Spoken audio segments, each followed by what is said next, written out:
예, 생활과윤리 이제 이게 마지막 아마 진도일 것 같은데 1시간 내에 끝낼 수 있겠죠, 영상. 예, 이어서 가보도록 할게요. 지옥관과 노동관. 자, 우리 지난번에 플라톤의 지옥관을 봤었는데 사실 이건 윤사랑 이제 겹치는 부분이고 이제 생활과윤리에서만 나오는 이제 조금 이제 새로운 관점이 있어요. 이제 그 유럽의 이제 근대 직전에 이제 종교 개혁 시기에 프로테스탄트 청교도라고 하는데 이제 이쪽에 기독교 종교 관점에 근거한 노동관.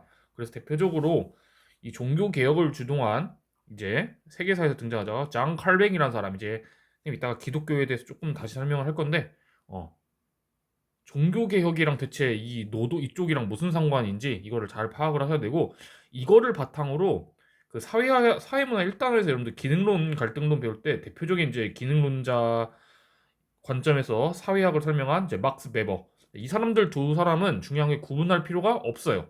어, 구분할 필요가 없고 사실 이제 막스 베버가 얘기한 것도 이 사람이 주장한 거를 바탕으로 해가지고 그냥 얘기한 거기 때문에 이 사람들 사실 같은 사람이라고 보는데 뭐 그 선생님도 그래서 이름을 그냥 안 썼어요. 이름을 외워둘 필요가 없는 사람이라서. 자, 이거를 설명하기 전에 일단은 이 시기를 조금 보면 여러분들 기독교가 여러분들 자 크게 두 가지 종류가 있는데 이제 통틀어서 기독교라고 하고 이제 여러분들 주말에 성당 나가는 아이들 이제 우리가 가톨릭교, 기독교 안에서도 가톨릭교를 믿고 얘네들이 이제 종교 개혁을 통해서 분화된 게 바로 개신교. 일요일 날 이제 주말에 교회 나가는 아이들은 이제 이쪽이고 성당 나가는 이쪽인데 대체 왜 한 뿌리에서 나온 애들이 왜 이제 갈라졌는가? 그리고 어떤 문제가 있었는가? 이거를 조금 보도록 할게요. 뭐 여기서 한 번 더 설명하자면 뭐 이제 이 사람은 그 당시에 이제 기독교 중에서 이제 가톨릭이 이제 부정부패했다. 그리고 그 기독교의 경전이 이제 그 성경의 뜻을 왜곡했다 해가지고 얘네들이 이제 스스로 이제 빠져나왔는데 이 과정이 사실 순탄치는 않았습니다, 여러분들. 당연히 어 가톨릭 쪽에서 이제 막 억압을 가하려고 했고 그래서 이제 사실 이제 여러분들 세계사에서 종교 개혁 때문에 발생한 이제 전쟁도 있어요. 30년 전쟁이라 종교 전쟁도 있는데 여러분들 전쟁 하게 되면 이제 뭐가 필요하죠? 바로 이제 돈이 필요하죠. 그래서 칼뱅은 얘네가 이제 소수였기 때문에 소수파였기 때문에 이 전쟁 자금을 내기 위해서 가톨릭 국가들 개신교를 억압하고 개신교를 반대하려는 가톨릭 국가들에게 대항하고자 이제 전쟁을 벌이는데 돈이 필요하죠. 그래서 이 칼뱅은 어떤 사람들에게 도움을 많이 요청하냐면 이제 돈이 많은 약간 그 당시에 되게 이제 어 천박한 직업이다라고 이제 평가받았던 금융, 상업 이쪽에 종사하는 사람들에게 지원을 이제 받으려고 합니다. 돈이 필요해서. 근데 이제 이 사람들이 그 당시에 가톨릭에서는 이 직업을 되게 천하게 봤거든요. 왜냐하면 성경에서는 이제 여러분들 그 약간 돈 장사, 돈으로 장사하는 이제 이런 직종에 대해서 사실 좀 안 좋게 얘기했다고 하는데 뭐 정확하게 사실 선생님도 성경을 읽어봤지만 뭐 그냥 돈 만지는 직업을 갖는다고 해서 그거 자체를 비하한 건 아닌 것 같은데 어쨌든 가톨릭은 그랬어요. 그러다 보니까 이 사람들과 친하게 지내야 되니까 이 칼뱅이 내가 이제 종교 개혁을 통해서 빠져나오려고 하는 우리 개신교는 기존의 가톨릭과 다르고 니네를 어, 천하게 보지 않을 거야. 이런 식으로 약간 러브콜을 보냅니다. 자, 이 관점에서 뜬금없이 그래서 종교 얘기를 하다가 이게 여기랑 뭔 연결이 되냐? 바로 돈을 만지는 직업이나 돈을 버는 직업에 대해서도 얘가 인정을 해줘요. 이거를 이제 설명을 하는데 이제 칼뱅하면은 나오는 첫 번째 개념이 이제 직업 소명설입니다. 직업은 자 소명이다. 자 소명이 이제 뭐냐? 그 전에 아까 말했죠. 그 근본 기독교인 가톨릭 성당 나가는 아이들 얘네들의 노동관에 대한 좀 관점을 볼게요. 이거는 시험엔 나오지 않습니다. 시험엔 나오진 않는데 일단은 무조건이래. 이해를 하면 되게 좋아요. 자, 기독교의 세계관에서는요, 우리 인류의 조상들은요, 에덴 동산이라고 하는 지상 낙원에 살고 있는데 신의 뜻을 어깁니다. 신의 뜻을 어겨서 낙원에서 추방되는데 기독교 세계관에 따르면 약간 그냥 여기서 기독교 세계관 약간 맞아, 게임의 세계관이 이제 판타지 세계관처럼 약간 그런 나름대로의 이제 그 세계관이 구축돼 있다고 보면 돼요. 자, 신의 뜻을 어겨서 이제 낙원에서 추방되면서 이제 신이 벌까지는 아니지만 이제 어 낙원에서 추방되니까 이제 그래, 벌이라고 하자. 벌을 내립니다. 여성들은 고통스럽게 자녀를 출산해. 그래서 어 우리가 임신하고 나서 이제 출산하는 거 되게 고통스럽게 출산하죠. 몇 시간 동안 산통에 시달리면서 그게 또 신의 벌이라고 이야기를 하고요. 남성들한테는 낙원에서는 일을 안 하고 그냥 무의 도식하면서 탱자탱자 놀면서 먹고 지낼 수 있었는데 이제 낙원에서 추방되면서 너는 이제 노동을 해야만 먹고 살 수 있게 하는 그런 벌을 냅니다. 일하지 않으면 먹고 살 수 없는. 자, 근데 잘못은 얘네가 있는데 얘네들의 후손인 우리도 마찬가지로 그래서 기독교에서는요 우리들도 죄악이 조상 때문에 본성 안에 원초적인 죄악이 있다라고 얘기합니다. 이것을 줄여서 원죄라고 이야기를 합니다. 자, 그럴 때 우리도 죄인이야. 신 앞에서 죄인이야. 우리 조상님들이 잘못하긴 했지만 우리도 죄인이야. 그래서 기독교 가톨릭에서는 노동을 뭐 해야 되냐면 아이고 하느님 잘못했습니다. 속죄의 의미로 이야기합니다. 신에 대한 속죄의 의미. 우리가 노동을 하면서 신에 대해서 우리가 죄인입니다. 잘못했습니다. 우리가 우리를 용서해 주세요. 약간 이런 식으로 이야기를 해요. 자, 이런 식으로 얘기를 종교적 의미로만 얘기를 하다 보니까 아까 얘기했죠. 그 당시에 이제 기독 유럽 사회에선 여러분들 은행업이나 금융업이나 상업 같은 돈을 돈을 쌓는 이런 것들에 대해서 되게 부정적으로 봤고 이 맥락에서 나온 대표적인 작품이 여러분들 셰익스피어의 베니스의 상인. 거기에서 악당 빌런이 누구로 나오죠? 바로 유대인 고리대금업자, 사채업자야. 그래서 그 당시에 유럽 사회에선 여러분들 기독교인이라면 돈 만지는 직업 이런 거 하면 안 된다고 했고 그래서 그 당시에 유럽 사회에서 멸시받고 손가락질 당하던 유대인들이 여러분들 그런 직업을 맡아서 한 거죠. 그래서 이런 것들을 안 좋게 봅니다. 기독교인이라면 이런 걸 하면 안 돼. 자, 근데 아까도 얘기했지만 이제 얘는요. 그런 가톨릭의 반대에서 나왔기 때문에 돈 많은 얘네들의 도움이 필요했고 그래서 러브콜을 보내고 얘네들의 직업을 인정해 줍니다. 그래서 가톨릭에 저항하면서 등장했기 때문에 이제 얘네들을 한자로는 청교도라고 하고 이 청교도가 영어로는 프로테스탄트입니다. 영어로 하면 이제 여러분들 프로테스트라는 영어 단어가 저항하다. 그래서 가톨릭에 저항하는 사람들 이런 뜻을 갖고 있어요. 그래서 자, 칼뱅의 청교도 윤리에서는요. 물론 얘네들도 기독교의 기반이죠. 기독교에 기반하는 거니까 노동의 궁극적인 목적은 사실 이제 이거는 이제 종교적 의미로 이야기를 하죠. 신의 하나님의 영광을 드러내는 거다라고 이야기를 해요. 자, 그러니까 노동의 궁극적인 목적은 신의 영광을 드러내는 것인데, 자, 이 관점에서 칼뱅은 모든 노동은 신이 지정한 그 사람마다의 자리. 그러니까 이병천이라는 피조물한테는 신이 너는 교사 아이들 가르치는 이제 그런 명령을 내리고 뭐 누구누구한테는 간호사, 누구누구한테는 뭐 이공계 이제 여러분들 뭐 연구원 이런 식으로 신이 각자 여러분들에게 그 삶의 위치를 지정해 주셨다. 그래서 이것을 소명이라고 부릅니다. 이건 그래서 좀 쓰자. 신의 부름. 영어로 하면 조금 쉬워요. 소명 한자면 하면 되게 어려운데 영어로 하면 콜링이에요. 부름.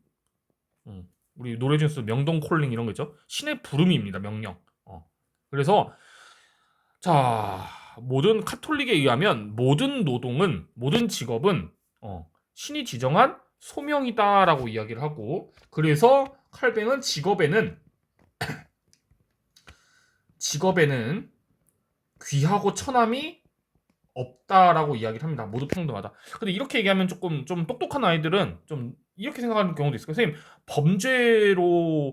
범죄로 나쁜 짓 해가지고 하는 직업은 천하다고 봐야 되지 않나요? 근데 이건 선생님이 이건 시험에 아마 안 나올 가능성이 높은데 이제 뭐 칼뱅은 그렇게 얘기해요. 이것도 선생님이 좀 약간 그 교육과정 이탈로 얘기하자면 궁금해할 것 같아서 그런 범죄 행위, 도둑질, 뭐 그런 나쁜 짓, 뭐 이렇게 약간 폭력으로 얻는 거 이제 이런 그 하는 직업들, 뭐 조폭 같은 직업은 여러분들 그, 그 칼뱅이 직업 노동으로 그냥 안 쳐요. 그냥 범죄로 보지 직업 노동이라고 보진 않아요. 그래서 일단은 이제 그 칼뱅이 얘기하는 직업 노동이란 거는 일단 정당하게 하는 직업 노동이라는 것을 전제로 깔 겁니다.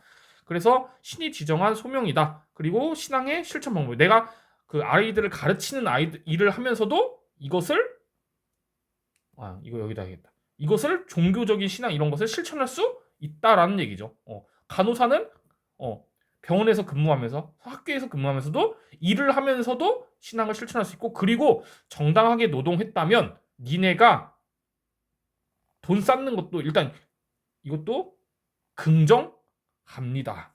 자, 그래서 다시 한번 이걸 정리해 보자면 청교도에서는 직업의 궁극적인 목적은 종교적인 의미고 그래서 종교적인 의미에서 직업 노동은 신의 소명이자 신앙의 실천 방법인데 이거랑 요거가 양립이 가능하다라는 거죠. 그래서 결론을 지어보면 프로테스탄트하게 있어가지고 직업이란 신앙과 부의 양립 가능성을 강조한다라는 겁니다. 자, 이 관점에서 자, 내가 열심히 일을 해야죠. 이병천이 이제 교사로서 직업 노동을 하는 거는 여러분들 신이 내려준 나의 위치예요. 그러니까 내가 열심히 해야 돼요. 자, 이거를 바탕으로 해가지고 두 번째 개념은 이제 구원 예정설이라는 것을 주장을 합니다. 자, 이 또 직업을 약간 우리 기독교에서 여러분들 제일 중요한 게 이제 그 천국 가는 거죠. 이런 것과 연결지어서 이야기를 하는데 구원은 이미 예정되어 있다. 그러니까 이걸 말로 바꿔 대학 예정설이라고 하면은 너네들이 갈 대학은 이미 너네 노력과 상관없이 이미 결정되어 있다라고 말한 것처럼 구원도 내가 죽어서 천국에 가냐 못 가냐 이것도 이미 신에 의해서 결정되어 있어요. 자, 그러면 이미 신에 의해서 내 노력과 상관없이 신에 의해서 이미 결정되어 있다 보니까 나는 그러면 그냥 아무것도 안 하고 가만히 있으면 되냐? 그건 아니에요. 자, 칼뱅은 이렇게 이야기를 합니다. 그래서 자, 아까도 말했지만 내가 노력한다고 천국 가는 건 아니에요. 그래서 내가 직업 노동을 열심히 하거나 아니면 직업 노동을 통해서 부자가 되거나 그걸 했다고 내가 구원을 얻는 건 아니에요. 그래서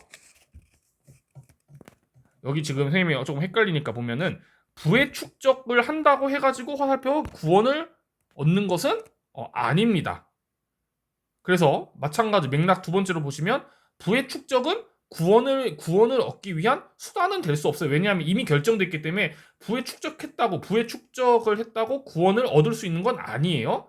자, 그러면 대체 왜 칼뱅은 그냥 우리 이미 여부가 결정되어 있으면 가만히 그냥 아무것도 안 하고 그냥 탱자탱자 놀면 되지 왜 직업 노동을 하라고 하냐? 바로 이거라는 겁니다.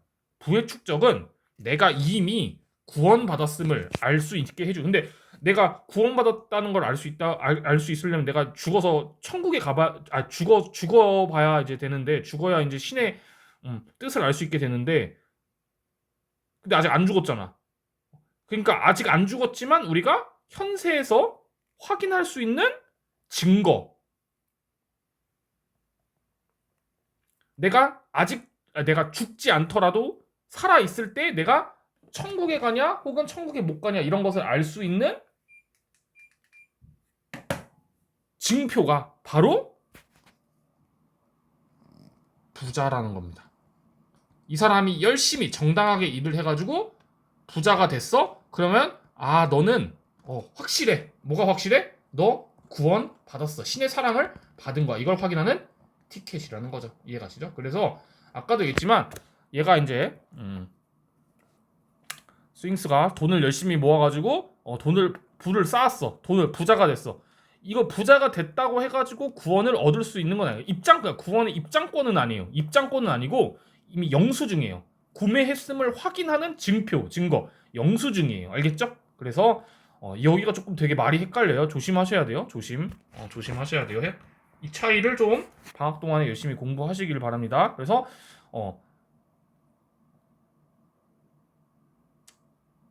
부자가 됐다라는 거는 내가 이미 구원받았음을 현세에서 확인하는 증표다. 알겠죠? 부를 축적했다고 이걸 했다고 내가 구원을 받을 수 있는 건 아니다. 이렇게 이해를 하시면서 자, 이렇게 해서 크게 두 가지 관점에서 봤어요. 첫 번째는 정당한 직업 노동은 약간 종교적 의미와 이런 세속적 의미가 같이 있고 돈 버는 거 괜찮다. 돈을 쌓는 거 괜찮다. 그리고 이거를 요거랑 연결. 너네가 열심히 일해서 부자가 되렴. 그거는 네 구원 영수증이야. 이런 식으로 이야기를 합니다. 자, 이거를 이제 막스 베버라는 사람이 이제 너네 이제 수행평가 탐구 보고서 쓰지. 얘도 탐구라는데 탐구 주제가 이거였어. 이제 얘가 이제 자본주의라는 게 이제 막스 베버는 사회학적 관점에서 이제 좀 궁금해한 거야. 아니 자본주의가 왜 유럽에서 먼저 등장했을까? 저기 중동, 아시아 문화권도 있고 아프리카 문화권도 있고 중동 문화권도 있는데 왜 기독교 기반의 유럽에서 왜 자본주의라는 게 먼저 생겨났을까? 너무 궁금한 거야. 그래서 사회학적으로 막 분석을 하다 보니까 얘는 막스 베버는 특이하게 종교에서 찾아요. 이 정신. 물론 과학기술의 발전 이런 것도 있겠지만은 얘는 주로 여기서 찾아요. 바로 뭐냐면 유럽을 지배한 청교도 정신. 칼뱅이 뭐라고 얘기했죠? 세속적으로 돈을 쌓고 플러스 그 다음에 돈을 부자가 돼서 프로테스탄트 윤리에서는 마구 사치하고 그러는 게 아니야. 돈을 쌓는 거는 여러분들 내가 종교적으로 구원을 받았음을 확인하는 증거이기 때문에 종교적 의미가 있기 때문에 내가 돈을 벌었으면 그걸 함부로 펑펑 쓰고 다니는 게 아니라 오히려 근면하게 일하고 그러니까 낭비하지 말고 근면하게 일하고 그 다음에 금욕정신 돈을 함부로 쓰지 마라. 그리고 이거를 바탕으로 해가지고 돈을 뭐 플렉스 하지 말고 남을 위해서 종교적으로 써라. 약간 이런 이 정신. 그러니까 약간 천박한 자본주의가 아니라 프로테스탄트 윤리는 열심히 일해서 돈을 벌고 이거를 이웃을 위해 써라. 이게 자본주의의 정신, 마인드가 됐고 서양의 기업가 정신의 기초가 되었다라는 겁니다. 이렇게 이런 식으로 이야기해요. 그래서 지금 여기 보시면 그래서 이렇게 이야기를 할게요. 그래서 좀 여기만 볼게요. 여기는 앞에 내용 여기까지는 다 이제 칼뱅 내용이라서 이들의 이제 금욕주의가 돈은 열심히 벌지만 사치하진 않는 이게 세속의 윤리를 지배하게 되면서 근대적 경제 질서를 구축하는데 일조했다. 이런 식으로 이제 이야기를 하게 됩니다. 그래서 여기까지만 이제 이해하시면 될 것 같아요. 혹시 여기를 넘어서는 부분이 있다면 아마 비문학식으로 풀 수 있게 나올 것 같아요. 자, 그 다음에 자 직업 노동과 관련해 가지고 우리 윤사에서 했었죠. 자 갈등론적 관점에서 하나 보자. 마르크스는 그래서 되게 간단하게 볼게요. 너희 작년에 이미 윤사 때 했기 때문에 짧게 보자. 자 마르크스는 뭐 우리 윤사에서는 공산주의 가지고 이야기를 했지만 여러분들 여기서는 이제 주로 이쪽을 위주로 볼게요. 자본주의식 노동이 뭐가 문제냐? 이거 좀 위주로 보도록 할게요. 자 마르크스의 가장 큰 특징은 자본주의 체제를 비판했죠. 자 마르크스는 자본주의 노동의 가장 큰 특징이 뭐냐면 공장식 기계적 분업 체제를 이제 이야기를 하는데 이거를 이제 비판을 해요. 그래서 이거를 별표 치시고 자 그래서 아까지만 요겁니다. 공장에서 특정 업무를 본다면 해당 노동을 하는 시스템. 여러분 정확하게 말하면 마르크스가 모든 분업은 반대한 건 아니에요. 모든 분업을 반대한 건 아니고 공장에서 하는 이제 분업 체계. 그래서 어떤 사람은 출근해가지고 알바한 아이들 알 거야. 출근해가지고 하루 종일 뭐 마르크스가 이제 이야기한 이제 바늘 공장 예시로 들면 하루 종일 철만 깎아. 어떤 애는 하루 종일 그 바늘에 구멍만 뚫어. 어떤 애는 이제 하루 종일 바늘만 날카롭게 갈아. 이런 식으로 컨베이어 벨트 앞에 앉아가지고 알죠 여러분들? 컨베이어 이거 그림을 그냥 그려볼게요. 컨베이어 벨트 앞에 앉아가지고 하루 종일 똑같은 업무만 이렇게 기계적으로 반복하는 약간 공장식 이거 약간 이거 컨베이어 벨트죠. 이런 식의 분업을 비판하는 거지. 여러분들 사회적 누구는 뭐 이제 약간 다스리는 일을 하고 누구는 뭐 예를 들어서 교사를 하고 누구는 그다음에 뭐 농사를 짓고 이런 식으로 사회적 분업 자체는 반대는 안 해요. 누구는 다스리고 누구는 다스림을 받고 이런 식으로 사회적 분업은 반대 X라고 하니까 긍정. 마르크스가 싫어하는 거는 이거야. 공장에서 하루 종일 인간이 똑같은 일만 하는 약간 그런 약간 인간 로봇처럼 단순 반복 노동. 자, 이게 그래서 이제 선생님이 여기 있죠. 지금 여기 썼구나. 마르크스도 이건 인정해. 확실히 기계적 분업이 공장에서 생산성은 쥐기네. 이건 인정해요. 그래서 한 사람이 혼자 바늘을 자르고 그 철을 자르고 갈고 구멍을 뚫는 것보다 일을 분업해가지고 나누니까 야 생산성이 최소 20배는 늘어난다. 바늘 생산량이 와 쩐다. 근데 문제는 아까도 있잖아. 하루 종일 인간이 우리가 로봇가 아닌데 하루 종일 똑같은 일만 이게 마르크스 이게 기계지 인간이냐 이런 식으로 야 노동은 그런 게 아니야 라고 이야기를 합니다. 노동의 참된 본질을 방해한다라고 이야기를 합니다. 그럼 노동의 참된 본질이 뭘까요?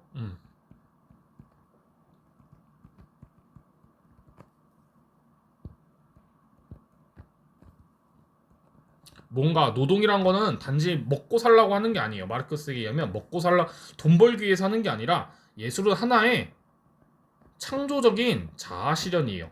내가 나무를 보고 영감을 얻어가지고 나무를 자르고 베고 깎고 가공하고 뚝딱뚝딱 해가지고 내가 원하는 형태의 의자를 만들어내는 물질을 만들어내는 자연 물질을 통해서 하나의 생산품을 만들어내는 이런 창조적인 약간 예술가적인 관점에서 이제 이야기를 하는데 자본주의 시스템에서의 노동은 그게 하나도 없고 그냥 자본가가 시키는 대로 하고 그 다음에 하루 종일 8시간 내내 똑같은 일을 한다라는 거. 이게 이제 기형적으로 노동 소외라고 하는 여기서 소외란다는 여러분 본질에서 멀어지다 이 뜻이에요. 본질에서 멀어짐. 이런 현상을 발생시킨다라고 비판을 합니다. 자, 그래서 여기를 볼 건데 여기는 여러분들 마르크스는 생윤에서 지금 좀 출제 가능성이 낮아가지고 그냥 한번 이거 외울 필요 없어요. 그냥 이해만 하시면 돼요. 그래서 크게 이제 이렇게 세 가지로 보면 되는데 자, 첫째, 자 노동자는 자신이 생산한 상품 소유가 어렵다라고 왜냐하면 이제 가난하기 때문에 노동자가 예를 들어서 그 명품 뭐 에르메스 백을 만들더라도 자기가 만든 에르메스 백을 상품 소유하기 어려워요. 몇 천만 원 하니까. 그리고 자, 노동 강도는 점점 자본주의 시스템에서 노동 강도는 그러니까 알바의 강도는 점점점 상승하지만 임금은 제대로 오르지 않아요. 그래서 우리나라에서도 최저시급 막 올려달라고 사람들이 막 얘기하죠. 그런 식으로. 자, 그 다음에 인간이 비인간적인 대우를 받아요. 그래서 이 자본주의 사회에서는 돈이 최고입니다. 돈이 존엄하고 막상 인간은 수단처럼 대우받는. 그래서 거꾸로 비이성적인 이런 생산 수단들, 토지, 기계, 공장 같은 생산 수단과 돈, 자본이 노동자를 좌지우지하는 이런 가치 전도 현상이 발생한다라고 이야기를 합니다. 자, 그리고 그 뭐냐 비이성적인 존재와 이성적인 존재 간의 그런 약간 그 왜곡뿐만 아니라 인간 관계에서도 인간 간의 관계에서도 왜곡이 생겨요. 바로 뭐냐면 막상 개같이 일하는 노동자들은 여기 나오지만 가난하게 살고 일을 안 하는 땀 흘려서 일하지 않는 자본가가 모든 거의 대부분의 이윤을 독차지하는 그런 인간 간의 불평등도 비판을 합니다. 그래서 마르크스는 질문합니다. 왜 일을 안 하는 얘가 요즘 자본가라고 좀 요즘 말로 하면 여러분들 뭐 CEO 경영인이라든지 아니면 사장님 혹은 너네 뭐 그 자영업자로 치면 그냥 사장님이 가게 사장님이야? 왜 개같이 일하는 건 알바생인데 왜 사장님이 다 가져가지? 약간 이런 식으로 마르크스는 이제 본다는 겁니다. 그래서 야, 노동을 안 하는 애가 이런 거를 독점하고 그리고 대부분의 이거 챙기네? 이거는 좀 아닌 것 같아. 그래서 마르크스는 자본주의에 꽂힌 자본이라는 그 자본이라는 개념은 바로 정당하게 얻은 게 아니라 일을 안 하는 자본가가 일하는 노동자들을 쥐어짜가지고 얻은 노동 착취의 산물이다라고 비판을 합니다. 아시겠죠? 자, 그리고 이제 마르크스가 여기서 등장을 했는데 선생님이 여기까지가 사실 이 단어의 내용이고 여러분들 그 다음부터는 이제 원래 여러분들 기출 문제를 보시면 마르크스가 그 롤스 노직 나오는 분배적 정의에서도 이제 가끔 등장하는 경우가 있거든요. 그래서 같이 그냥 여기서 해버릴게요. 알겠죠? 하는 김에 자, 그래서 이런 식으로 해가지고 자본주의는 여러분들 모순도 많고요. 이 노동자들의 불만도 쌓여요. 사회적으로 갈등을 일으켜요. 그래서 반드시 무너진다라고 얘기합니다. 그래서 이거는 뭐 중요한 말은 아니고 혁명이 일어나요. 그래서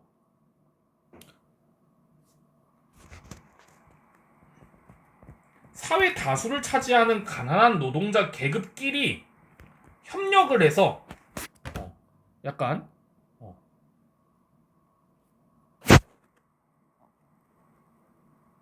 인간을 착취하는 자본가 타도하는 폭력혁명을 유발한다라고 이야기를 합니다. 그래서 계속 억압을 당하니까 사장님이 이제 막 알바생들을 계속 갈구고 계속 비인간적으로 되니까 노동 알바생 애들이 걔네들이 이제 각성을 해가지고 알바생들끼리 힘을 합쳐서 자본가를 타도해서 다 막 뒤집어 엎어버리는 폭력혁명이 일어난다고 마르크스는 예언합니다. 그래서 자본주의는 붕괴한다. 그리고 뭐가 온다?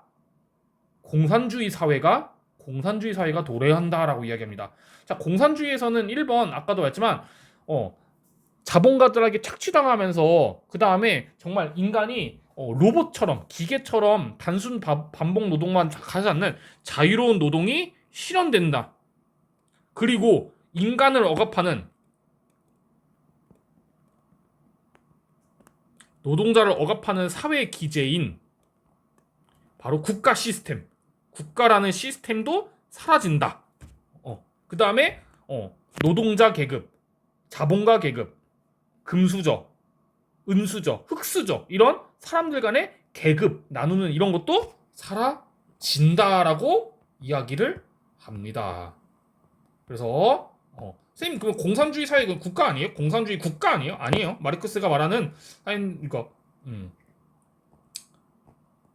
스테이츠라는 약간 그런 이제 그 사회 제도나 그다음 사회 제도나 그런 시스템 체계를 갖춘 국가가 아니라 그냥 여러분들 마르크스는 하나의 이제 커뮤니티라고 이야기를 해요. 그래서 그러니까 뭐 속력으로 치면 마르크스주의자들은 속력어는 없어져야 된다. 속력어 시스템 없어져야 된다. 근데 그 3학년 뭐 5반 아이들끼리 모여가지고 공동체를 이뤄서 우리끼리 자유 노동하면서 행복하게 살자 이런 식으로 얘기하는 거예요. 그래서 이해 가시죠? 자, 이거 그 다음에 이제 마르크스가 말하는 분배 정의. 자, 마르크스는 이런 이상적인 사회에서 여러분들 공산주의 사회에서 역사의 최종 단계에서 여러분들 능력에 따라 일합니다. 우리 집이 뭐 내가 능력은 되는데 우리 집이 가난해가지고 내가 막 명문대 못 가고 그런 게 아니라 능력 그런 거 없이 자유롭게 능력에 따라서 공부하고 일을 하고요. 자, 이게 중요하죠. 분배는 자 마르크스에 의하면 이미 재화가 넘쳐나던 근데 이제 이거를 자본가애들이 마르크스는 자본주의에서는 이걸 다 자본주의 애들이 다 독점하는데 요게 이제 공산주의 사회에서는 이거를 모든 사람들이 나눠 가죠. 이제 다 모든 노동자들이 모든 사람들이 그러니까 마르크스가 말하는 공산주의 사회는 가난한 사회가 아니에요. 그 자본주의의 생산성을 그대로 물려받았기 때문에 그거를 자본주의 사회는 자본가 애들이 소수 애들이 독점하지만 공산주의 사회에서는 그 많은 생산성을 모두가 이제 함께 공유하는 거야. 그렇기 때문에 되게 풍요로운 사회거든요. 공산주의는 풍요 사회예요. 그러니까 내가 필요한 만큼 가져가도 돼요. 저는 1인 가정이라서 예를 들어서 얘들아 그 마라탕 필요한 만큼 너네 나눠줄게. 마라탕 충분해 많아. 양 너네 급식 가지고 싸우는 것도 사실 급식 양이 적어서 그러자. 근데 이제 풍요로운 학교는 급식 양이 엄청 많기 때문에 애들이 필요한 만큼 가져가. 저는 선생님 마라탕 1인분 가져갈게. 너 필요한 만큼 가져가. 선생님 저는 마라탕 3인분 주세요. 그럼 너 3인분 먹어. 필요한 만큼 가져가. 그래서 모든 학생들에게 똑같이 n분의 1 똑같이 마라탕 1인분만 먹어. 이렇게 분배하는 게 아니라 조금 먹고 싶은 애는 조금 마라탕 많이 먹고 싶어 하는 애는 많이 먹고 필요한 만큼 가져간다라는 것을 전제합니다. 그래서 마르크스가 말하는 분배 정의 시스템, 무엇에 따른 분배, 이 시스템은 균등 분배가 절대 아니에요. 모든 애들끼리 똑같이 균등하게 1인분만 먹어라, 이게 아니에요. 알겠죠? 자, 그 다음에 경제 시스템 보면 노동소의 원인인 사유재산권을 이제 금지하는 사회다. 이게 이제 만학의 근원입니다. 내 것과 네 것을 나누는 이게 만학의 근원이다. 그래서 이 정도 간단하게 볼게요. 생유는 뭐 내가 봤을 때 윤사가 중요하죠. 윤사는 좀 깊이 보고. 자, 여기까지가 이제 우리가 서양에서 말하는 이제 노동과 직업에 대한 관점을 봤고요. 자, 이제 동양 볼게요. 여기가 이제 오히려 중요한 것 같아요. 그래서 선생님 별표 치고, 자, 여기선 유교만 나올 거예요. 뭐 불교나 도가는 안 나와요. 유교만 보자. 잠깐만 쉬고. 자, 여기는 사실 우리 2단원에서 배웠던 유교윤리 연계로 보시면 될 것 같고, 여기가 그리고 여기도 순자가 많이 출제되는 내용 중에 하나예요. 선생님이 지난번에 얘기했지만 순자가 본성을 그러니까 노력과 교육을 통해서 뭐 이렇게 약간 본성을 교화하는데 그 대표적인 방법 중에 하나가 올바른 예술을 해가지고 감정을 순화시키고 나쁜 감정이 들지 않게 하고, 그 다음에 직업 노동을 통해서 네 분수를 알아라, 약간 이렇게 얘기하거든요. 직업을 통해서 그렇게 해가지고 하면은 사람들이 욕망을 마구마구 막 이렇게 분출하지 않고 이제 그 절제한다, 이런 식으로 얘기해요. 자, 직업 노동에 대해서 이제 사실 공자가 처음 얘기했는데, 공자는 잘 출제 안 돼요, 여러분들. 공자는 잘 출제 안 되고, 공자가 일단 선생님이 설명한 이유는 요거를 이제 처음 얘기했기 때문입니다. 직업과 관련해서 정시, 이거 윤사 때 했었죠? 발을 정자, 명은 이름 명자인데,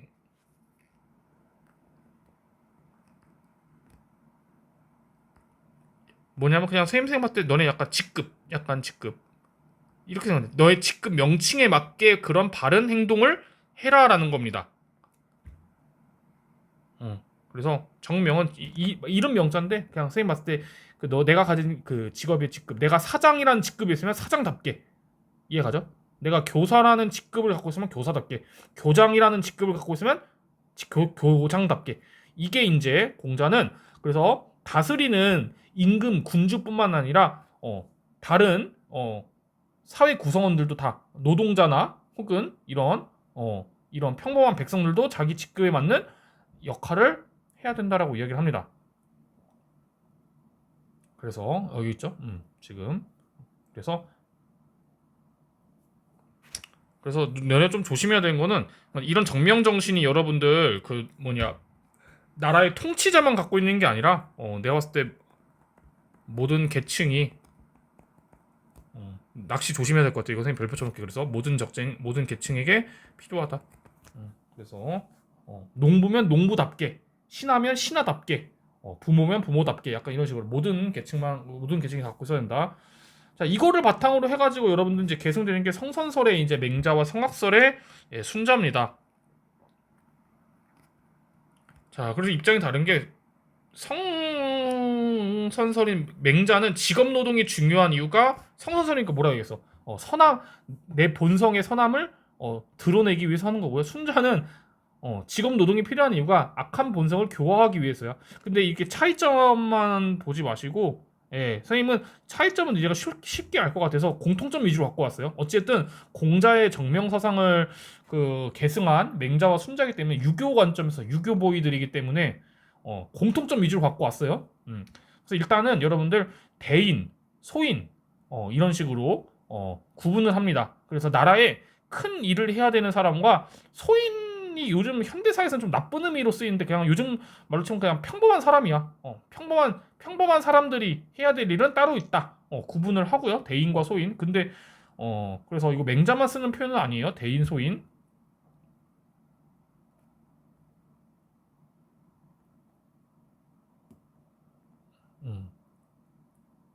그래서 이제 여러분들 대인, 소인 구분하고, 대인은 아까도 말했지만 나라의 큰 일을 해야 되기 때문에 이 사람은 몸 쓰는 일은 안 하고 다스리는 이런 도에 힘쓰는 사람이다. 즉 머리 쓰는 사람이라. 머리 쓰는 사람. 머리 쓰는 사람이야. 자, 이 사람이 이제 그래서 몸은 안 쓰고 머리를 써. 그러면 이제 우리 같은 평범한 사람은 뭘 써야 돼? 이 사람을 따라서 몸을 써야 돼요. 그래서 오케이. 그래서 이렇게 해서 서로가 서로를 도와야 돼요. 이렇게 도와야 돼요. 다스리는 사람은 잘 다스려서 이 사람들을 편하게 해주고 얘는 몸을 열심히 써가지고 이 사람들 윗사람 돕고 이런 식으로 나누는 거라는 겁니다. 이해 가시죠? 이게 이제 핵심이에요. 좀 세부적인 내용은 이제 밑에서 볼게요. 일단 공통점만 빨리 보고. 자, 어찌됐든 그래서 이 유교 사상에서도 여러분들 사회적 분업 체제에 대해서 긍정합니다. 나쁜 게 아니에요. 이렇게 일을 나눠서 해야 돼요. 알겠죠?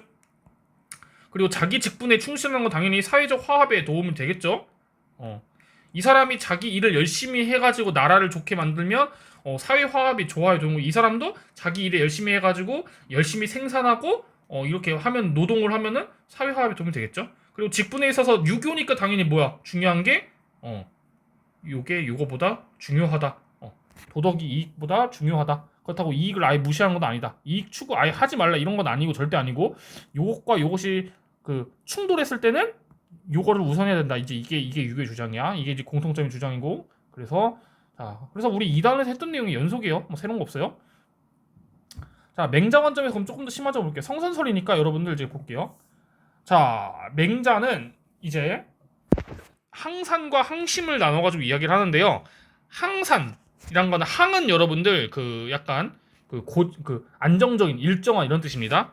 자, 사람들한테는요, 여러분들 이게 그 노동이 중요한 이유가 요게 필요해요. 그러니까 생산할 때 산자예요. 생산. 그래서 항산이라고 할게요. 그래서 안정적인 그 재산이나 직업이 있어야 돼요. 이게 없으면 사람들이 안정적인 마음, 도덕심을 갖기가 어렵다라고 이야기합니다. 이걸 항심이라고 합니다. 자, 그래서 여기 보시면 그러한 마음이 없으면 인간의 편향되다 할 때도 편자예요. 인간이 사악해진다. 본래 선한 마음을 잃고 이렇게 될 수 있다. 자, 그러니까 이것을 도와줘야 된다라고 이야기를 합니다. 사람들이 이걸 갈 수 있도록. 그래서 맹자는 이야기합니다. 사람들이 안정적인 그 직업에서 도덕적인 마음이 나온다라고 얘기합니다. 여러분들 가난한 사람들에게 도둑질을 하지 마세요. 착하게 사세요. 이거 안 먹혀요. 가난하니까 자기 가족을 위해서 막 도둑질을 하든지 나쁜 짓을 해라도 그러려고 해요. 이게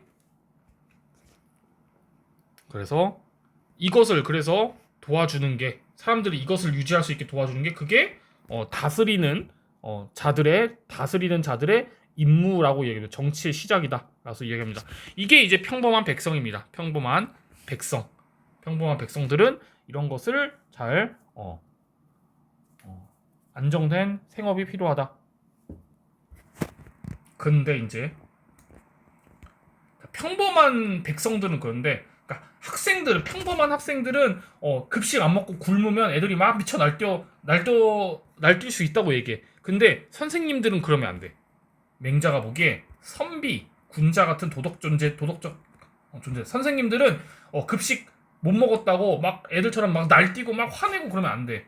선비는 항산이 없어도 선생님은 급식을 못 먹었어도 바른 마음을 유지해야 된다라고 이야기를 합니다. 그러니까 지금 주어를 잘 보셔야 돼요. 백성이냐, 선비냐. 자, 두 번째 내용 볼게요. 자, 이거 이제 성선설로 얘기하죠. 사람은 남에게 어찌하지 못하는, 함부로 대하지 못하는 그런 불인 인지심이 있다. 그러한 선한 마음은 직업 활동을 통해 넓어질 수 있다. 이것을 화살 만드는 사람으로 이제 무기 만드는 사람으로 이제 이야기가 확충될 수 있다. 그래서 갑옷을 만드는 화살 만드는 사람도 얘기하는데 여기는 갑옷 만드는 이런 것들은 자기가 이런 것들을 만드는 이런 것들을 통해서 남을 살리는 일에 관심을 갖게 되니 선한 마음을 지켜낼 수 있다. 그러니까 직업을 선택할 때는 신중하지 아니할 수 없다. 약간 이런 식으로 이야기를 합니다. 아시겠죠? 자, 그래서 선생님 여기 안에 썼구나. 여기 이미 썼으니까 그냥 너무 필기를 못 봤네요. 그런 식으로.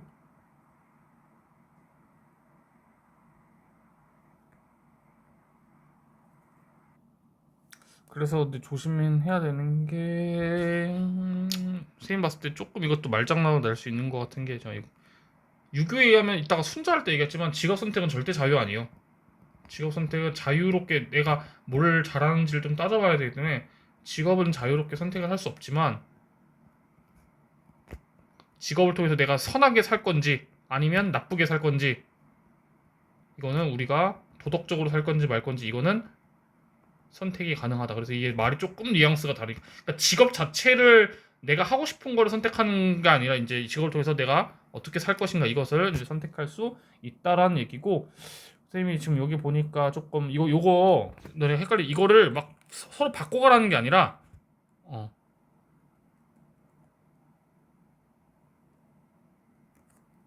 그래서 이게 서로가 서로를 돕는다는 의미로 해석을 하세요. 상호 보완 서로가 서로를 돕는다 이걸로 이제 생각을 하시면 되고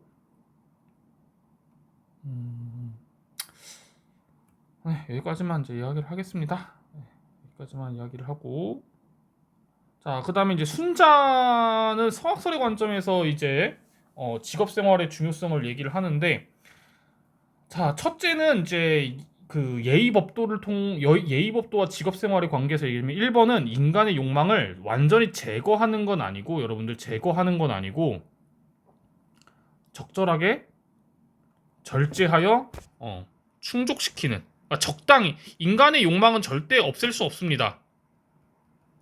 절제하여 충족시키는 그런 적당한 선을 넘지 마라 이런 식으로 적당하게 충족시키는 그런 기능을 갖고 있습니다. 그래서 순자에 따르면 성인 군자 같은 경우도 당연히 여러분들 자기가 욕망, 졸리고 배고픈 이제 이것을 예로 절제하는 거죠. 당연히 이 사람도 욕망을 갖고 있겠죠.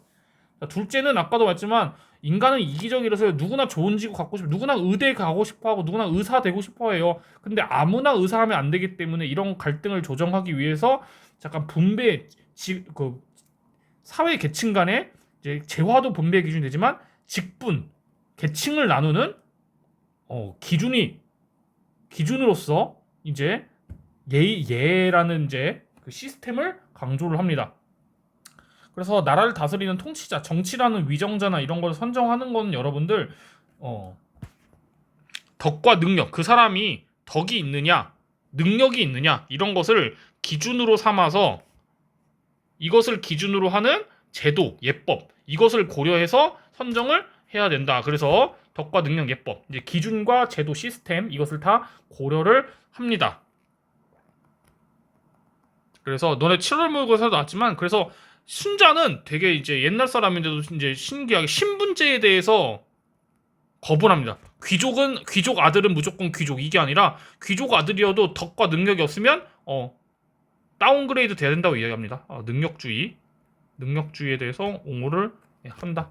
자, 이 정도로 이야기를 하시면 될 것 같아요. 아 근데 선생님이 하나 좀 걸리는 게 있어가지고 맹자 대인이란 소인 용어는 이제 많이 나오지만 이제 뭐 시험 문제에서도 많이 나오는 게 하나 용어가 있어가지고 맹자가 이제 머리를 쓰는 사람하고 몸을 쓰는 사람 이걸 이제 구분을 하는데 이거를 용어도 이거 조금 약간 쓸게요. 그러니까 뭐 같은 말인데 혹시 뭐 몸을 쓰는 자가 그러니까 머리를 쓴다, 그러니까 마음을 쓴다, 머리를 쓴다고 해가지고 노력할 때 노야, 노력할 때 노심자라는 표현을 쓰고 그다음에 거꾸로 이제 힘을 쓴다고 해서 육체 노동이죠. 노력할 때 노 해가지고 힘을 쓴다. 노력자. 그래서 이거는 조금 용어는 알아두면 좋을 것 같아. 그래서 노심자, 노력자 나오면 이제 맹자라고 조금 파악을 하시면 좋을 것 같아요. 자, 여기까지 해서 끝. 와, 이제 끝났다. 자, 문제풀이 하고 한번 가볼게. 자, 1번. 항산, 항심. 뭐 성선설 얘기는 없네요.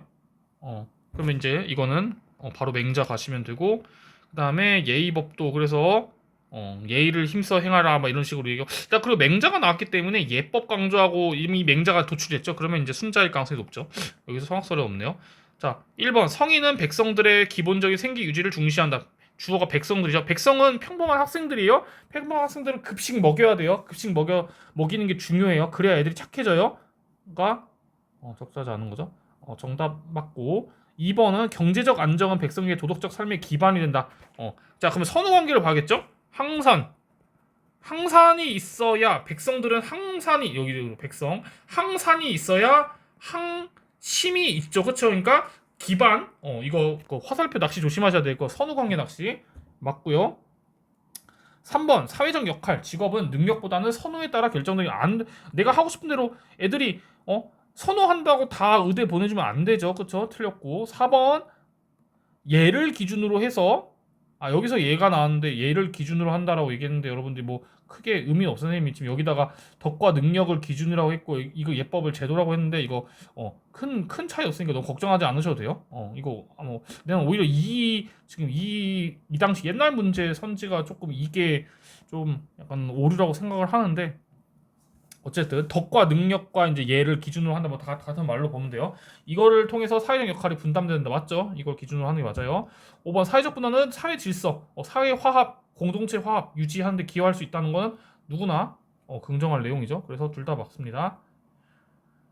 자, 2번은 조금 특이한데 자 볼게요. 프로테스탄트 말 나왔죠. 그 다음에 소명 나왔죠. 자, 이거는 이제 프로테스탄트 때문에 프라고 할게요. 그냥 자, 임금 닫고 신하가 신하되는데 이게 이제 정명사상이죠. 그래서 야 이거 어렵다.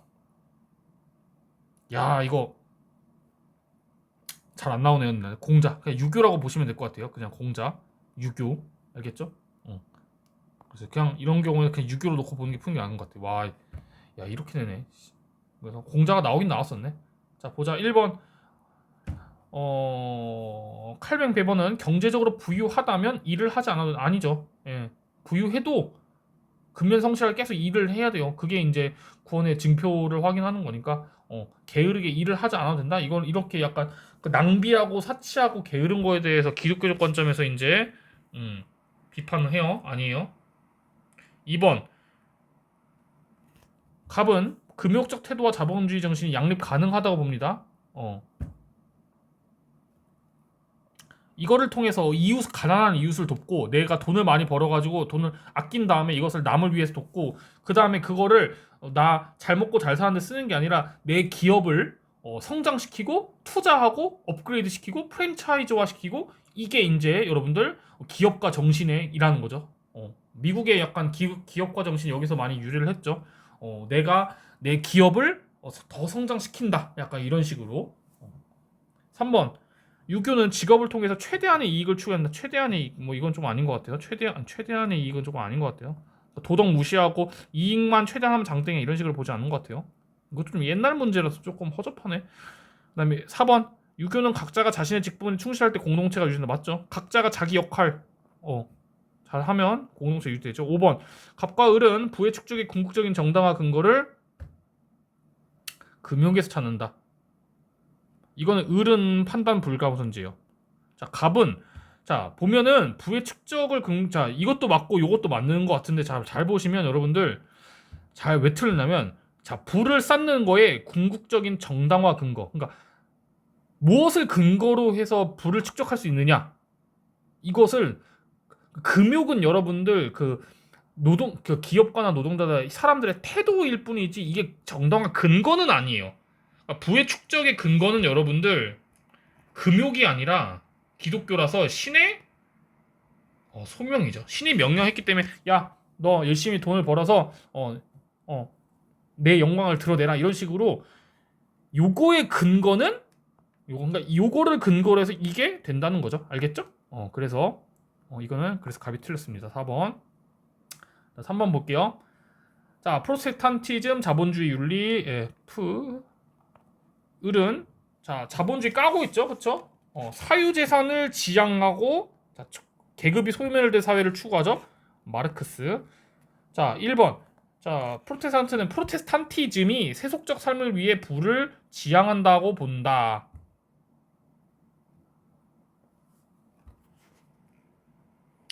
세속적 삶. 내가 그냥 돈 벌고 내가 성공하고 이런 걸 위해서 한다기보다는 내가 봤을 때 이건 것 같아요.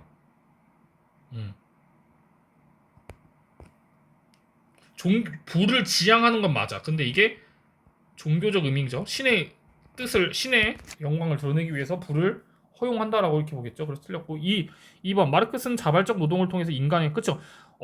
억압된 노동이나 강제된 노동, 내가 이 일을 하기 싫은 이런 노동하기 싫은데 기업가가 시키니까 내가 억지로 해. 그런 게 아니죠. 억압된 노동이 아니라 자발적 노동을 통해 인간의 본질을 실현낸다. 아까 뭐죠? 인간의 본질? 약간 자유롭고 창조적인 노동 이런 걸 실현해야 본다. 뭐야? 적절한 거 찾는 거 2번 정답.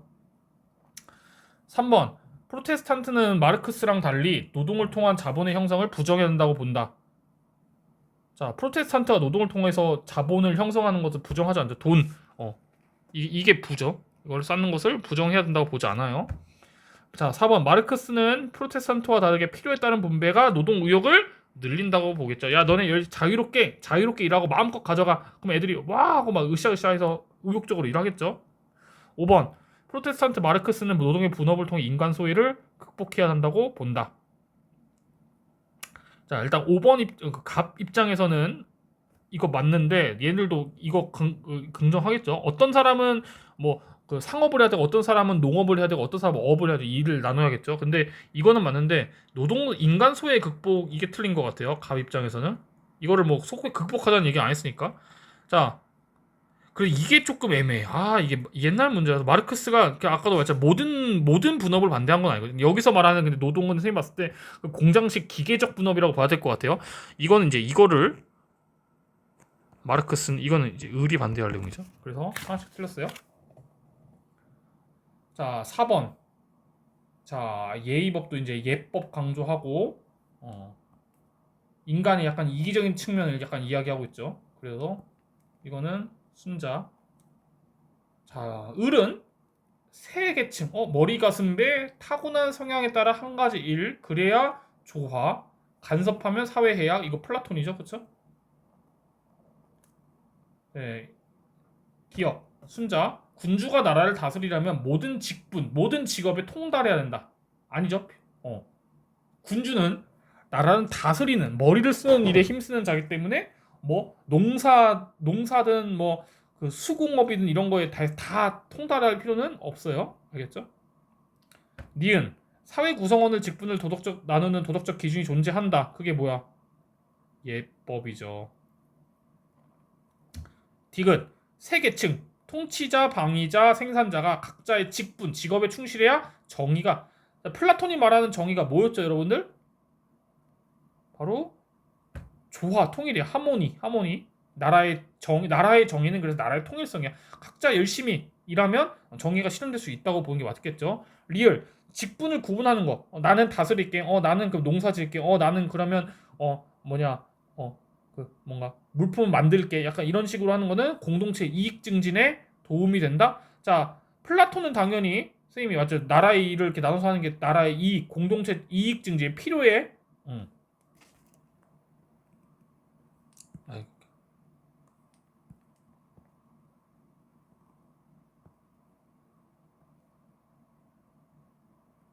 물질적 필요 측면에서 부정하진 않죠. 플라톤도 선생님이 저번에 얘기했지만은 국가가 필요한 이유가 사람들의 약간 물질적인 필요, 쌀, 신발 뭐 이런 것도 필요로 서로가 일을 나눠 가지고 필요로 하는 것을 얻는 거에 목적이 있다고 봤으니까 이것도 목적이래 그 방법이 있다고 봤으니까. 그리고 유교도 이거 자체를 부정하는 거 아니죠. 각자가 나눠서 일을 하면은 나라의 이익이 증진된다. 이거를 이제 아예 반대한 건 아니죠. 그래서 둘 다 5가 될 수 있는 게 맞습니다. 정답은 5번 보시면 될 것 같아요.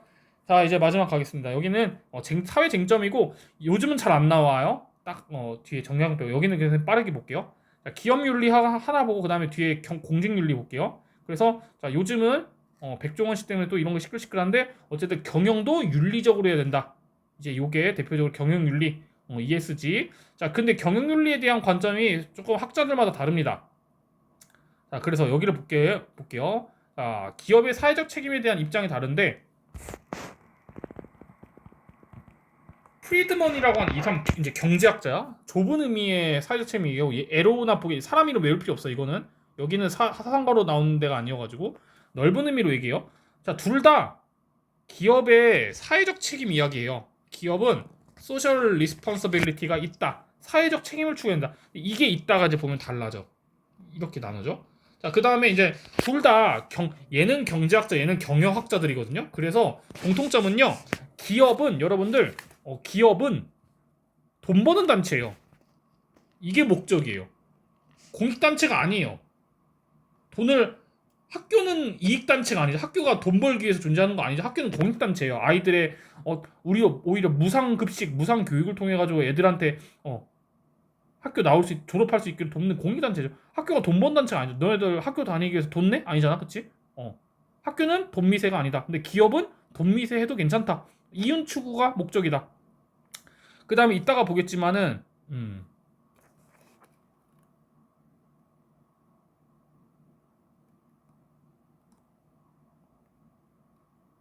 자, 이따가 말하는 기업의 사회적 책임은 이제 윤리적 측면의 사회적 책임인데, 자, 당연히 그리고 여러분들 돈을 벌 때 조심해야 될 게 뭐죠? 법 위반하면 안 되죠. 법적 책임은 당연히 깔고 가죠. 합법적으로 불법적인 일을 하면 안 되겠죠. 자, 그 다음에 이걸 넘어서 이제 윤리적으로 봤을 때 사회적 책임을 추구한다고 하는데, 자, 프리드먼 같은 경우에는 이 사람은 이제 여러분들 이제 뭐 윤사 생윤 공부한 애들이면 좀 익숙한 사상가들의 누구랑 비슷한 영향을 받으면 이 사람은 또 이제 약간 자유주의자예요. 그래서 노직이랑 그 다음에 비슷한 관점의 하예크, 특히 하예크랑 많이 가까워요. 실제로 거의 가까운 친구 관계였어요. 자, 기업의 사회적 책임은 뭐냐면 이윤 추구다. 이윤을 늘리는 거다. 기업을 성장시켜서 돈을 많이 버는 거다. 이게 끝이에요. 자, 그래서 누구한테 혜택을 주는 게 기업이 아유 사회적 책임을 아유 잘했다. 그게 뭐냐면 이걸 늘려서 내 기업을 성장시켜서 기업이 요만한 기업을 막 성장시켜 가지고 우리 기업의 주식을 갖고 있는 주주들, 그래서 여기 보시면 여기 나와 있죠. 주주들에게 더 많은 혜택을 주는 거다라고 이야기를 합니다. 그래서 기업 입장에서도 주주들이 되게 소중한 존재예요. 우리 주식을 사줘가지고 우리 그 기업을 성장시키는데 돈이 필요한데 그 돈에 보태준 사람들이거든요. 그러니까 되게 고마운 사람들이에요. 그러니까 내가 기업가가 CEO가 열심히 일을 해가지고 기업을 성장시키고 돈을 확 늘려, 그러니까 기업을 성장시켜서 나 기업을 성장시키는데 도움을 준 우리 주주님들에게 더 많은 주식 받아가세요. 주식값 올려드릴게요. 이렇게 하는 게 그게 사회적 책임이야. 이게 끝이야. 이것만 얘기해요. 근데 에로우랑 보겔 같은 넓은 의미의 사회적 책임 얘기하는 사람은 야 근데 너무 돈미세 같지 않냐? 플러스야? 물론 얘도 중요하죠. 기업 성장시키고 돈 많이 버는 거 중요한데요. 근데 이것도 조금 해야 되지 않을까요?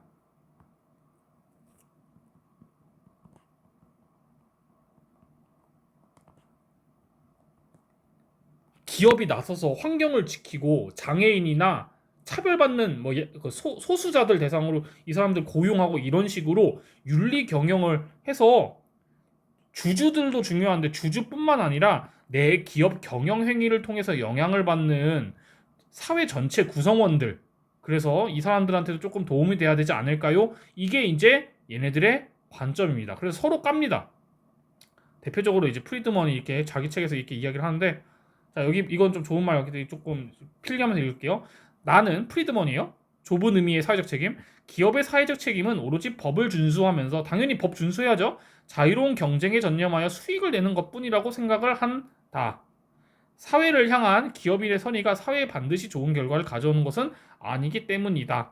그런데 어떤 학자는 기업은 법의 테두리 내에서의 경영을 통한 재무적인 성과에 대한 책임뿐만 아니라, 재무적인 성과는 당연히 재무, 돈, 영어로 하면 파이낸셜이죠. 돈과 관련된 성과뿐만 아니라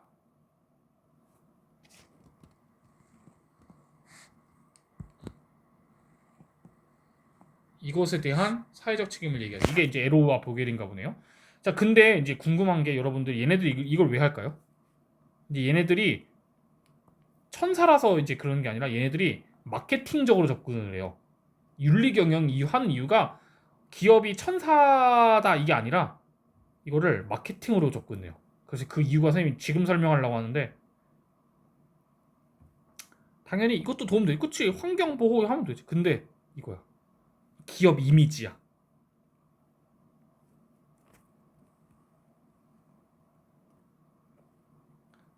착한 기업 이미지를 쌓으면 사람들이 대표적으로 오뚜기가 있어요. 오뚜기는 뭐 맛도 있는데 기업 이미지가 되게 좋아. 이걸 특히 이걸 잘해가지고 그러니까 사람들이 야 웬만하면 오뚜기 사 먹자 이런 식으로 사람들이 마트 가서 오뚜기 제품 많이 사. 그러니까 착한 기업 뭐 코스프레라고 벌써 착한 기업 윤리 경영하는 게 여러분들 경쟁력이야. 이게 이거에 그러니까 오뚜기가 착한 기업 이미지를 갖고 있으니까 사람들이 많이 사 먹어서 기업의 이익이 증대해.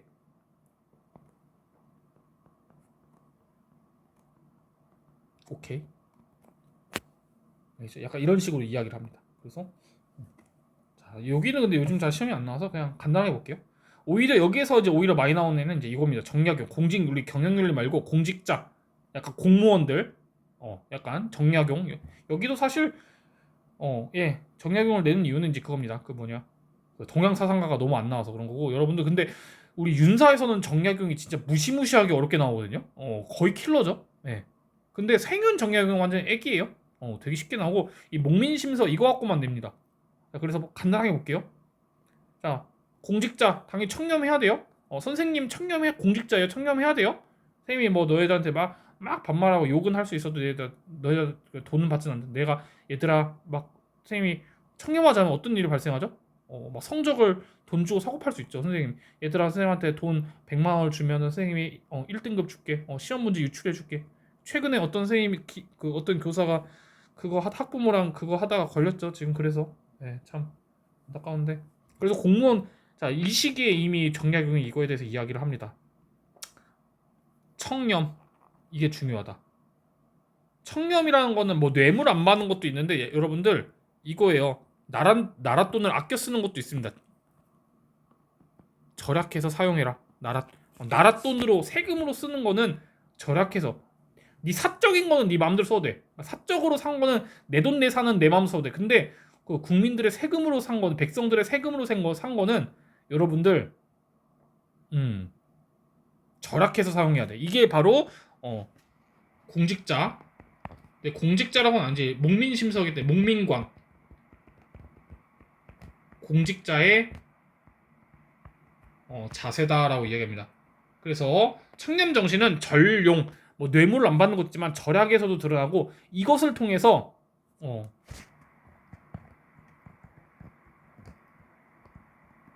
유교, 이제 정약용도 유교 사상가기 때문에 유교 도덕 사회의 기반인 공공의 일에 다 줄이면 공공의 일에 봉사하고 그다음에 백성들을 사랑하는 유교의 마인드 이것을 실천할 수 있는 기초다라고 이야기합니다. 그러니까 정약용은 공직자가 갖춰야 될 덕목이다라고 이야기합니다. 자, 여기까지만 보면 될 것 같아요. 정약용 여기 문제는 거의 비문학으로 많이 나와요. 그래서 기본 개념으로 이렇게 보시고 그 다음에 여기를 조금 오히려 기초 이거 분석만 하고 여기는 문제 안 풀게요. 그냥 끝낼게요. 자, 그래서 유교 관점에서 이렇게 얘기합니다. 청렴은 인의예지 이런 선들의 원천이며 모든 덕들의 근본이다라고 이야기를 합니다. 그래서 청렴하지 않으면 공무원 역할을 잘 할 수 없다 이런 식으로 얘기를 합니다.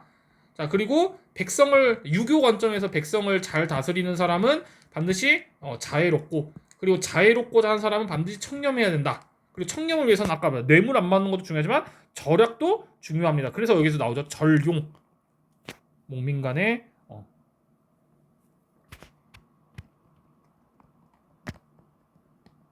것을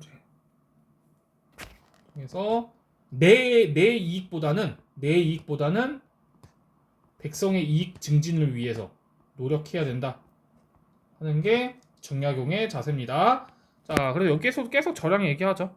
공공의 것을 공공의 세금은 소중하게 여기서 함부로 쓰지 말아라 이런 식으로 자 이야기를 합니다.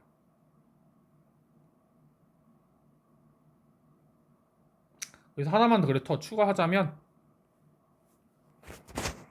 우리 정약용 윤사에서 정약용 볼 때 정약용은 욕구 되게 긍정하잖아. 우리 기호 그 뭐냐 그 영지 졸려가지고 얘기하네. 영지의 기호와 그 형구의 기호를 욕구의 측면에서 설명하잖아. 그래서 정령에 따르면 청령은 좋은 욕구,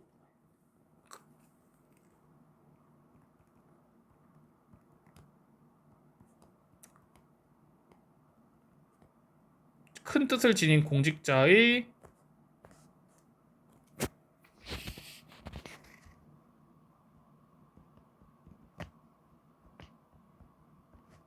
그래서 나라를 위한 큰 뜻, 후연직이 큰 뜻을 지닌 공직자라면 이런 공직자는 어떠한 욕구를 갖고 있냐면 청렴하고자 한다. 그래서 큰 뜻, 사적인 것을 참아서 큰 도를 실현하고자 하는 공직자의 욕구에 기반했다라는 거. 그래서 욕구, 욕망, 욕심 이런 말 나오면 너무 X 치지 마시고 좀 생각을 해보세요.